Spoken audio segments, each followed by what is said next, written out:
নমস্কার ফ্রেন্ডস, সবাইকে সাহাস cooking blogs চ্যানেলে স্বাগতম। আজকের রেসিপি হচ্ছে রাজকীয় স্টাইলের ডিমের কুরমা। পুরো ভিডিওটি দেখতে থাকুন।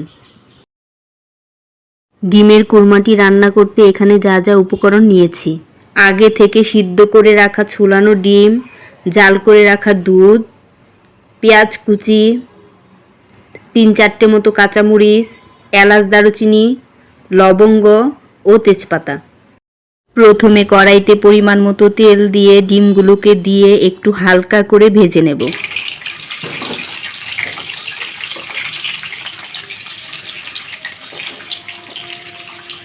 হালকা করে ভাজা হয়ে গেছে, এখন উঠিয়ে নেব।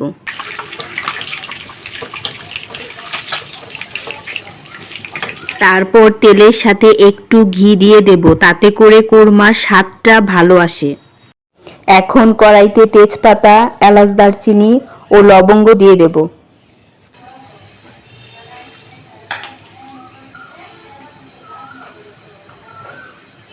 তারপর পেঁয়াজ কুচিগুলো দিয়ে একটু বাদামি রঙের করে ভেজে নেব।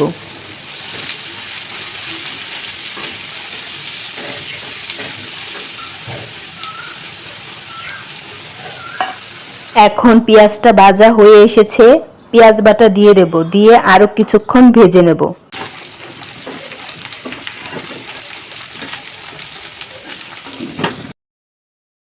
তারপর একে একে রসুন বাটা, জিরা বাটা, আদা বাটা দিয়ে একটু মশলাটাকে ভেজে নেব।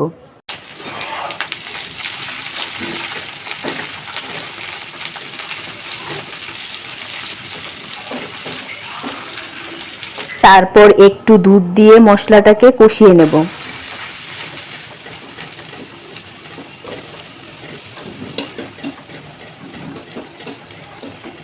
এখন মশলাটা কষে এসেছে, টক দই দিয়ে দেব।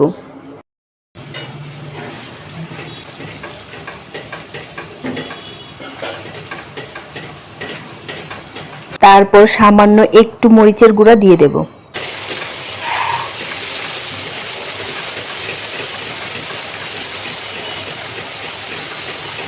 এখন ভেজে রাখা ডিমগুলি দিয়ে মশলার সাথে একটু কষিয়ে নেব।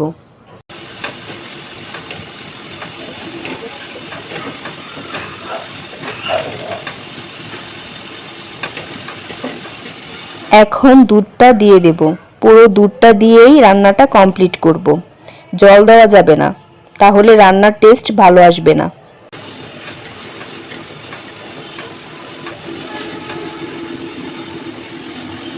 এখন স্বাদ মতো লবণ দিয়ে দেব।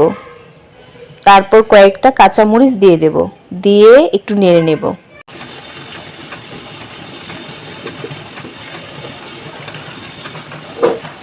এখন 10 মিনিটের জন্য ঢাকনা দিয়ে ঢেকে দেব।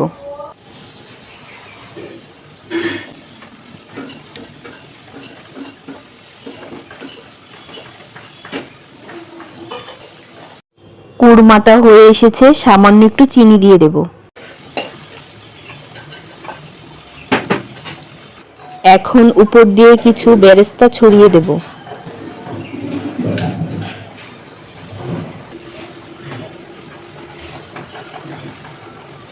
ডিমের কুরমাটা হয়ে গেছে, প্লেটে ঢেলে নেব। এই তো হয়ে গেল আমার রাজকীয় স্টাইলের ডিমের কোরমা। আজকের মতো এখানেই বিদায় নিচ্ছি। হাজির হব অন্য একটি নতুন রেসিপি নিয়ে।